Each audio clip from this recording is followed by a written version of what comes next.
Good morning. ये देखिए यहाँ अवध सीरीज 2024 है। MA second year third semester English है और इसमें पेपर वन है अमेरिकन लिटरेचर। देखिए पहले सिलेबस की बात करते हैं तो सिलेबस पहला यूनिट है पोएट्री सेक्शन जिसमें 4 यूनिट है। ब्रह्मा जिसके राइटर हैं Ralph Waldo Emerson. Second poem है when lilacs last in the dooryard bloomed, इसके राइटर है विटमैन।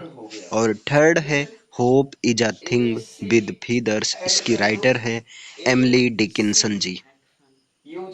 बर्चेज बर्चेज के राइटर हैं रॉबर्ट फ्रॉस्ट। इसके बाद में ड्रामा ड्रामा में केवल एक ड्रामा है who's afraid of Virginia Woolf और इसके राइटर हैं एडवर्ड एल्बी। शॉर्ट स्टोरी में है दो शॉर्ट स्टोरी है, एक ही राइटर की दो शॉर्ट स्टोरी, द प्यूरलाइंड लेटर और the fall of the house of असर, इसके राइटर हैं ई ए पो, एडगर एलन पो हैं। और सोल्जर्स होम के राइटर हैं हेमिंगवे, अर्नेस्ट हेमिंगवे। बिलब्ड बिलब्ड एक नॉवेल है और इसके राइटर हैं टोनी मॉरिसन जी। इसके बाद में देखिए यहाँ पर very short question answers cover किया जाएगा इसमें। पहला क्वेश्चन है what do you know about Brahma poem, आप ब्रह्मा पोयम से क्या समझते हैं। तो देखिए in the present poem Brahma is the origin and creator of all animate and inanimate things. इस प्रेजेंट पोयम में जिसका नाम है ब्रह्मा, ब्रह्मा को सभी प्रकार के एनिमेट या इनएनिमेट चीज़ों का ओरिजिन और क्रिएटर माना गया है। एंड इवन द सोल, और यहाँ तक कि सोल का क्रिएटर भी ब्रह्मा को ही माना गया है। After a ceaseless cycle of births death and rebirths after the purgation of baser passions and lusts means ये कह रहे हैं डेथ या बर्थ की साइकिल्स को कंप्लीट करने के बाद में, ठीक है, finally the soul finally merges into Brahma. Finally soul जो है ब्रह्मा के अंदर मर्ज हो जाती है। The merging of the soul into Brahma is called the state of nirvana. ये करें कि ब्रह्मा के अंदर सोल का मिलना, सोल का मर्ज हो जाना, इसको निर्वाण की अवस्था कहा जाता है। Which is the highest rate of spiritual development, जो कि स्पिरिचुअल डेवलपमेंट की सबसे बड़ी अवस्था होती है। अब यहाँ देखिए इमर्सन, सेकंड क्वेश्चन है Emerson as a poet of beauty and truth discuss it. Emerson को as a poet of beauty and truth consider किया जाता है, इस पर डिस्कस करिए। Emerson told the beauty and truth are one something. Emerson ने beauty और truth को एक अलग चीज कहा है। Our life is embosomed in beauty. उन्होंने कहा कि हमारी लाइफ ब्यूटी में ही इम्बोसोम होती है। By beauty he means the oversoul within which every man's particular being is contained. He explains the position of man through the triangular relationship of man and nature, of man and God and the soul। मतलब वो इंसान के triangular relationships के through वो इंसान की position को explain करते हैं और ट्रायंगुलर रिलेशनशिप में मैन और नेचर का दिखाते हैं, मैन और गॉड के बीच रिलेशनशिप को दिखाते हैं और गॉड और सोल के बीच रिलेशनशिप को दिखाते हैं। It is hard to say that God is incarnate in the soul. ये कहना बड़ा मुश्किल है कि गॉड जो है सोल में, गॉड का सोल में इनकारनेट होता है। नेक्स्ट क्वेश्चन है what do you know about Emerson's transcendentalism. Emerson का ट्रांसेंडेंट इमर्सन के ट्रांसेंडेंटलिज्म से आप क्या समझते हैं। देखिए Emerson has been regarded as the father of American transcendentalism.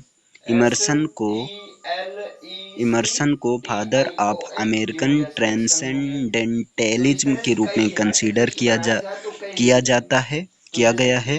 He was a great scholar of oriental scriptures. ये जो है ओरिएंटल स्क्रिप्चर्स के ग्रेट स्कॉलर थे, such as the Upanishads, the Gita, the Brahma Sutra. जैसे कि इन्होंने उपनिषद, गीता, ब्रह्म सूत्र इन सबको काफी अच्छे से पढ़ लिया था।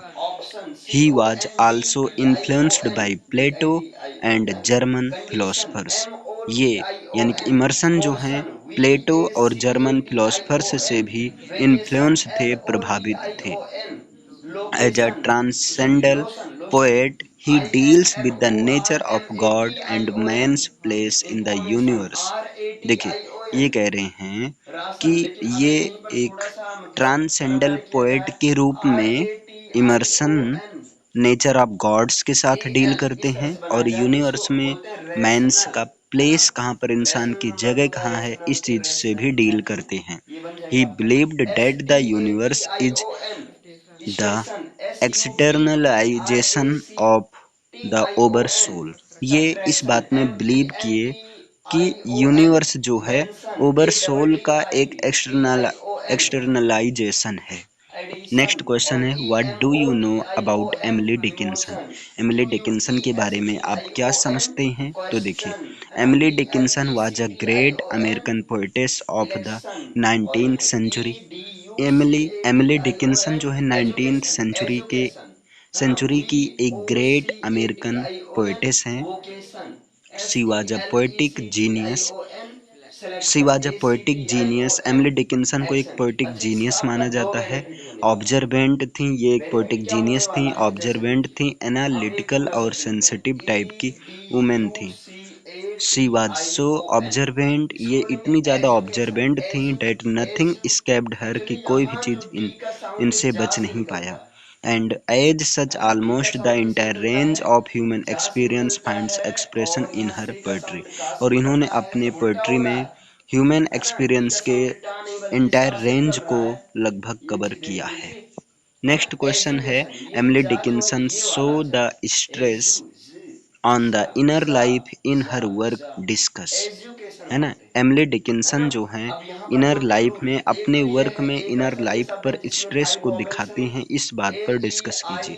तो देखिए, in her discussion of life and the emotions of hope. जब एमिली डिकिंसन होप के इमोशंस को या लाइफ को डिस्कस करती हैं, तो उस दौरान, है ना, होप के इमोशंस, होप, फियर, फेथ, इन सब के इमोशंस को डिस्कस करने के दौरान या डिस्कस करते हुए एमिली डिकिंसन कहती हैं, that the external life is superficial, की एक्सटर्नल लाइफ सुपरफिशियल होती है, but the inner life is glorious and full absorbing. जबकि जो इनर लाइफ होती है वो ग्लोरियस होती है और जो है वो एब्जॉर्बिंग में फॉल करती है।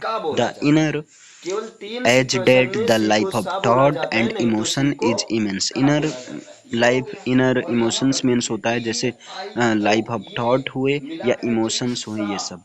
नेक्स्ट क्वेश्चन है, व्हाट इज सिंबोलिज्म। सिंबोलिज्म क्या होता है?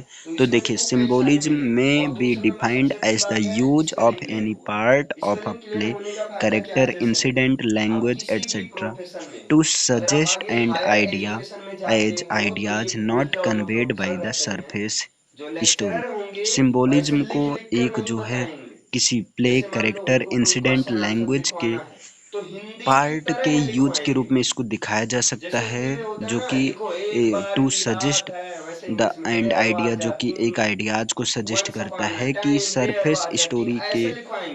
सरफेस स्टोरी के द्वारा जो है आइडियाज को कन्वे नहीं किया जाना चाहिए। In this way the use of symbol enables a dramatist to endows vast concepts within little space.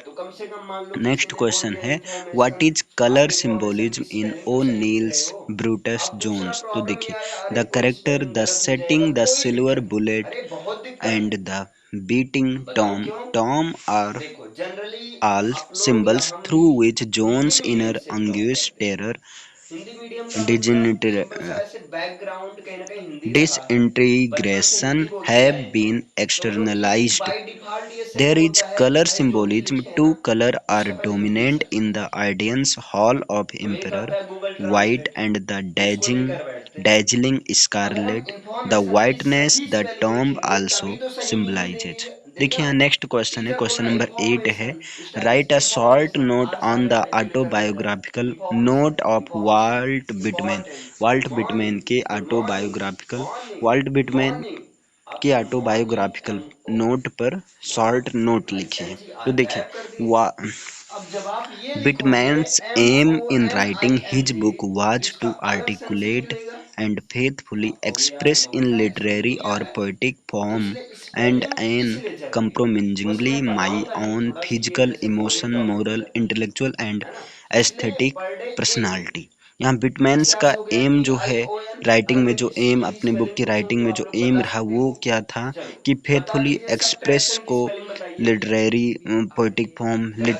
Form में फेथफुली एक्सप्रेस करना, उसको आर्टिकुलेट करना, ठीक है, और खुद के own physical, emotion, moral, intellectual, aesthetic personality को उसमें इंक्लूड करना। Whitman as a metrical artist discuss, Whitman को एक मेट्रिकल आर्टिस्ट के रूप में डिस्कस कीजिए। तो यहाँ देखिए, Whitman's poems have the general coherency of the usual free verse without rhyme और मीटर। बिटमैन्स के पोएम्स की जो जनरल कोहेरेंसी होती थी वो होती थी कि बिना किसी राइम या मीटर के फ्री वर्स का यूज करने की जनरल कोहेरेंसी होती थी। They display a close syntax which does not admit of such narrations as arise from a carrying over the thought from one stranger to another। Next question है, what do you know about Whitman's unity themes? Union, human dignity and progress are the themes of Whitman's poetry। Whitman's poetry के जो theme है वो क्या है? Union, human dignity and progress. The sentiment of unity with respect to the nation, human world order is in Whitman a direct lyric expansion of the vital sympathy he felt for the democratic masses. Next question है, what is the source of Emerson's poem Brahma. Emerson's के poem के ब्रह्मा का source क्या है? जैसे source में Katha Upanishad, the Vishnu Purana, the Gita, Brahma Sutra, सारी चीजें हैं। लेकिन देखिए, Emerson was a great scholar of Hindu scriptures. Emerson Hindu scriptures का एक ग्रेट स्कॉलर था। While writing the present poem, जब वो प्रेजेंट पोएम लिख रहा था, लिखते हुए ही copiously drew his idea from them, तो उसने इन सोर्सेस से, इन हिंदू स्क्रिप्चर से अपने आइडियाज को लिया। Brahma embodies the very essence of such Hindu scriptures as the Katha Upanishad, the Vishnu Purana, the Gita, Brahma Sutra, etc. Write a short note on Brahma's diction, rhythm, and meter। यहाँ पर देखिए, Emerson has used a very simple, straight forward and lucid language, even a noble reader can understand it. Emerson ने एक बहुत ही simple, straight forward और lucid language का use किया है जिसको कोई नोबेल रीडर भी समझ सकता है ना। इस पोएम में, in this poem he use metonym, alliteration, apostrophe, assonance, figure of speech। Brahma is written in the traditional four-line stanza form. Meter of the poem is iambic tetrameter, which consists of 4 feet of 8 syllables each। देखिए, अब यहाँ पर ये इस poem में immersion ने मेटोनिम, alliteration, अपास्ट्रोफी, assonance, इन सारे figure of speech का यूज किया है। ब्रह्मा को ये जो 4 लाइन की स्टेंजा फॉर्म में ट्रेडिशनली रूप से लिखा गया है, और इसके साथ में इसमें अगर मीटर का यूज किया गया है, और वो है आयम्बिक टेरामीटर का यूज किया गया है। किसका? आयम्बिक टेरामीटर का यूज किया गया है। आयम्बिक टेरामीटर जो होता है वो 8 सिलेबल्स का 4 फीट होता है। क्लियर है? Consist of 4 feet of 8 syllables. ठीक है, 2 सिलेबल से 1 फीट बनता है, तो इसमें 4 फीट होता है जो कि 8 सिलेबल से बना होता है एक लाइन में। आगे देखिए, write a short note on Emily Dickinson's, 1 minute, write a short note on Emily Dickinson's miracle of living life. Emily Dickinson achieved a very significant miracle of living in actual life. Sedu- she seduced herself. She seduced herself from the world around her, and she confined herself to her room as she were in a tomb. Her miracle was the die without the dying, the live without the life. देखिए, Emily Dickinson ने एक ये जो है एक significant miracle of life को इन्होंने achieve किया। ठीक है, एक्चुअल लाइफ में इन्होंने सेड्यूडेट किया और खुद जो है एक वर्ल्ड के अराउंड से ये जो है अपने आप को पाई। और इनका एक शॉर्ट में अगर कहना चाहें, शॉर्ट नोट, तो आप ये कोटेशन लिख सकते हैं सीधा, the die without the dying and the live without the life. Write a short note on Emerson's geniusness. Emerson was a versatile genius. He was a poet, a philosopher. Emerson एक versatile genius थे, वो एक poet के साथ philosopher भी थे। He wrote wonderful essays, उन्होंने कई सारे एसेज लिखा। As an essayist his great works, एक एसेस्ट के रूप में उनका ग्रेट वर्क क्या है? Self reliance, spiritual laws, friendship, comprehension, love और हिस्ट्री है। Next question, what is the autobiographical note in Whitman's poem?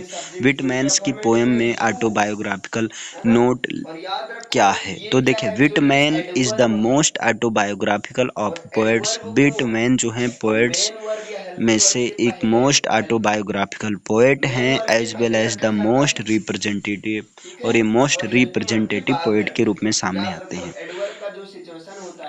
He has put more of himself in his masterpiece than another poet in any country or language. His aim in writing his book was to articulate and faithfully express his literary or poetic form and uncompromisingly my own physical, emotion, moral, intellectual, and aesthetic personality. Next question है, what is transcendentalism? Transcendentalism is a philosophy started in the early 19th century that promotes intuitive intuitive spiritual thinking instead of scientific thinking based on the material things। देखिए, transcendentalism एक ऐसी philosophy है जो कि 19th century में शुरू किया गया है। That promotes intentive that promote in intuitive spiritual thinking instead of science. ये जो है साइंटिफिक थिंकिंग के बजाय जो है ये स्पिरिचुअल थिंकिंग पर फोकस करता है, मटेरियल थिंग्स पर बेस्ड होता है ये चीज। आगे देखिए, नेक्स्ट क्वेश्चन है, what is the main idea of transcendentalism? Transcendentalists advocated the idea of a personal knowledge of God, believing that no intermediary was needed for spiritual insight. They embraced idealism, focusing on nature and opposing materialism. Next question है, who were the main poets of transcendentalism movement? The main poets of the main poets were Ralph Waldo Emerson, Henry David Thoreau, Margaret Fuller. Next question है, what is avant-garde? In literature, the term avant-garde refers to poetry or prose that pushes the boundaries and is experimental. Avant-garde literature rejects the standard practices of other writers and instead looks for what's new and exciting. Innovation is at the heart of avant-garde work.